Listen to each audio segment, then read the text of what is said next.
قیامت کی نشانیوں میں سے ایک نشانی ہے کہ حیا لوگوں کے دلوں میں سے چلی جائے گی، وہ بے حیا ہو جائیں گے۔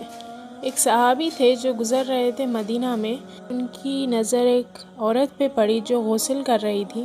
وہ اپنے خیمے کے اندر غسل کر رہی تھی اور جب ہوا چلی تو پردہ اڑ گیا اور ان کی نظر پڑ گئی، اور وہ صحابی اتنا روئے کہنے لگے، اور اب اللہ کے نبی پہ آیات نازل کہ میں منافق ہوں، اور وہ چلے گئے مدینہ چھوڑ کے۔ اللہ کے نبی نے عمر اور علی کو بھیجا، جاؤ ڈھونڈ کے آؤ میرے صحابی کو۔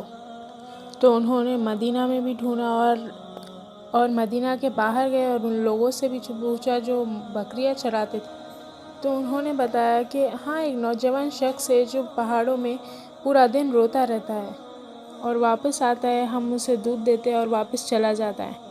اور ان کے پاس گئے وہ لوگ، چلو اللہ کے نبی بلا رہے ہیں آپ کو، تو وہ کہنے لگے کہ مجھے نہ لے کر جاؤ۔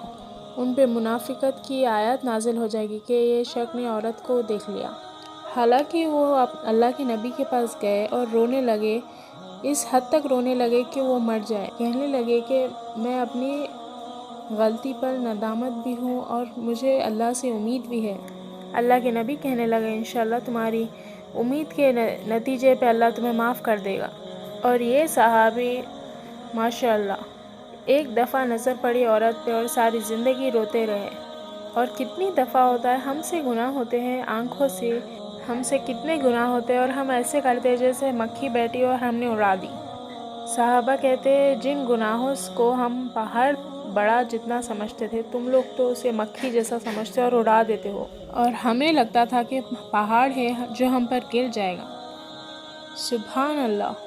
اور ہم تو اتنے ڈیسینٹسائز ہو گئے کہ بری دیکھنے پر ہمیں پتہ ہی نہیں چلتا، جب ہم واش روم میں ہوتے ہیں ہمیں تب بدبو آنے لگتی ہے، پھر ہم تھوڑی دیر بیٹھتے ہی ہمیں وہ بو بھی ڈیسینسٹائز ہو جاتی ہے۔ اسی طرح ہم گناہ کرتے ہیں، وہ گناہ بھی ہماری عادت بننے لگ جاتے ہیں کہ ہم گناہ کریں اور ہمیں پتہ بھی نہ چلے کہ ہم گناہ کر رہے ہیں۔ گناہ کرتے کرتے ہم توبہ کے دروازے نہ بند کر لیں۔ اللہ کے نبی نے فرمایا کہ جب تم اندر سے حیا نکل جائے نا، تو جب تم جو چاہے وہ کرو۔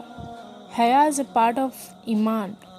جب لوگوں کے اندر حیا نہیں ہوتی، وہ ایک عورت کو ایسے آبجیکٹ کی طرح نظروں سے دیکھتے ہیں، جب چاہے جتنی مرضی عورتیں سامنے سے گزرتی ہو ان پر ان کی نظر ہوتی ہے، اور حیا چلی گئی پھر کوئی لمٹ نہیں رہتی، پھر وہ بہتا چلا جاتا ہے حتیٰ کہ وہ دین سے متنفر ہو جاتا ہے، حتیٰ کہ وہ دین سے اتنا دور ہو جاتا ہے کہ اسے نمازوں میں دل نہیں لگتا، دعاؤں میں دل نہیں لگتا، اس کا دل کالا ہوتا رہتا ہے، حتیٰ کہ شیطان اسے اتنا گمراہ کر دیتا ہے کہ وہ کہتا ہے کہ اب تو میری ہر دعا اللہ سنتا ہی نہیں ہے، اور جب رب سنتا ہی نہیں ہے تو رب ہوتا ہی نہیں ہے، اور وہ کفر کی طرف چلا جاتا ہے۔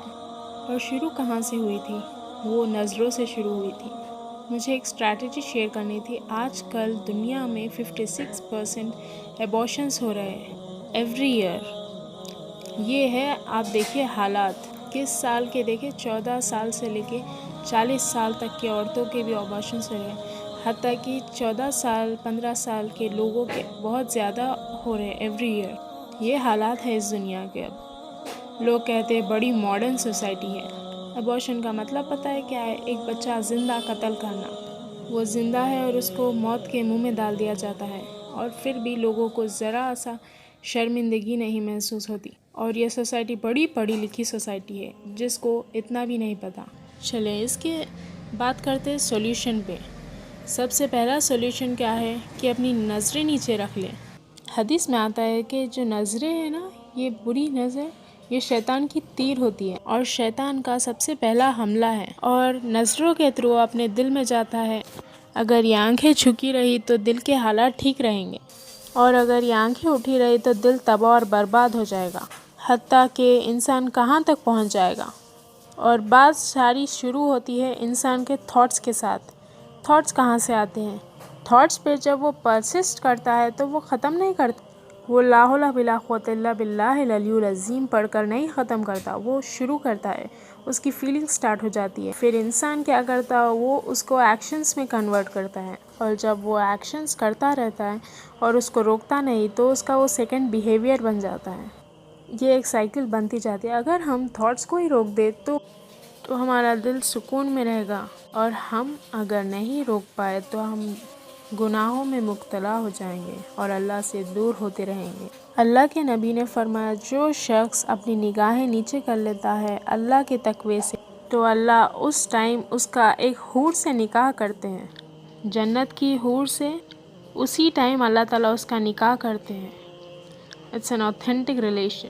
اور حور، سبحان اللہ، no comparison with the women of the world. حور از لائک، جب کبھی بھی آپ کو دل بولتا ہے کہ کسی کے اوپر نظر ڈالنے سے پہلے یہ سوچ لے کہ اللہ آپ کا ایک حور سے نکاح کر دے گا، وہ بھی جنت میں. اس کا کوئی کمپیریزن نہیں ہے to the women of world.